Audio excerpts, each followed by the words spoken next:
ACVDJLM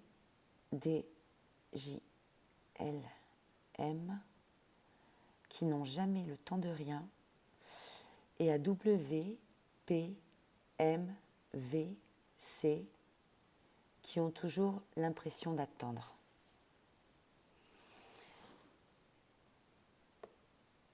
Ton problème du temps est le même, quelle que soit la forme qu'il prenne, c'est-à-dire l'oppression que tu vas vivre dans le temps qui passe et qui te donne l'impression de n'avoir le temps de rien, et la dilatation, cette impression de dilatation du temps que tu vas vivre dans cette attente que tu éprouves et dans laquelle tu ne fais rien non plus, et c'est bien pour ça que le temps est long dans l'attente, dans l'improductivité.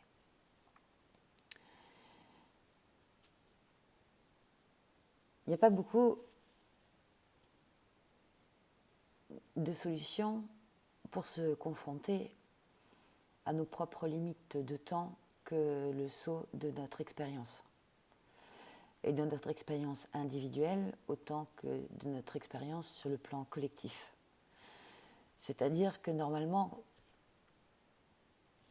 si tu as fait l'expérience à plusieurs reprises de te lever à 7h50 pour aller au travail à 8h, et que tu t'es dit, ça me rappelle un sketch, que tu pouvais y arriver alors qu'il te faut faire 5 stations de métro et la moitié d'une avenue en courant. Tu as essayé déjà et tu t'étais déjà rendu compte que ce n'était donc pas possible. Normalement, ton expérience a dû t'apprendre à corriger ça et à te réveiller plus tôt ou à ajuster dans le temps par rapport à ce qui était important. Si tu n'ajustes pas, sache que le problème se passe donc plus à l'extérieur de toi qu'à l'intérieur de toi. Et c'est surtout parce que l'extérieur te renvoie à un dysfonctionnement que tu t'interroges, plutôt parce que ton intérieur te fait remarquer que tu n'étais pas en face des contrats passés.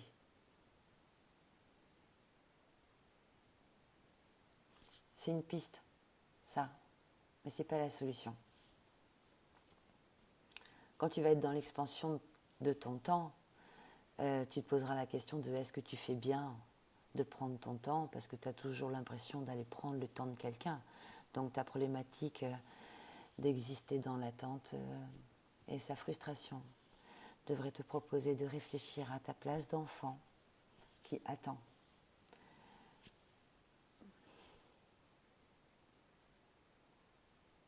D'accord ? Prends soin de toi dans ce chemin. Le temps, finalement,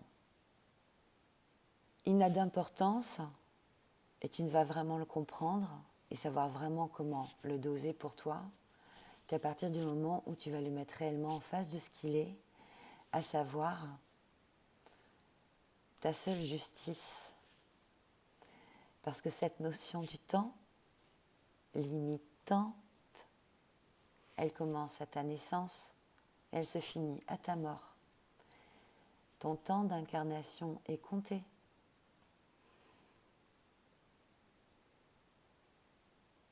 Tu ne peux absolument rien prévoir sur le temps qui t'est donné, à chaque instant, si tu veux savoir à quoi consacrer ton temps. Rappelle-toi qu'il est précieux.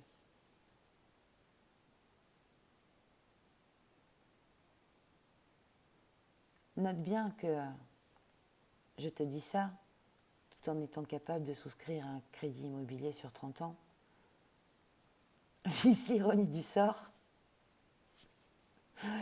Mais pour un certain nombre de choses, je pense que ce qui compte surtout, c'est d'être conscient de nos incohérences et de nos doubles incohérences parfois. Et de nous ajuster avec ça du mieux qu'on pourra. Voilà, je te laisse réfléchir à ça et à notre curieux paradoxe dans notre rapport au temps. Je t'embrasse.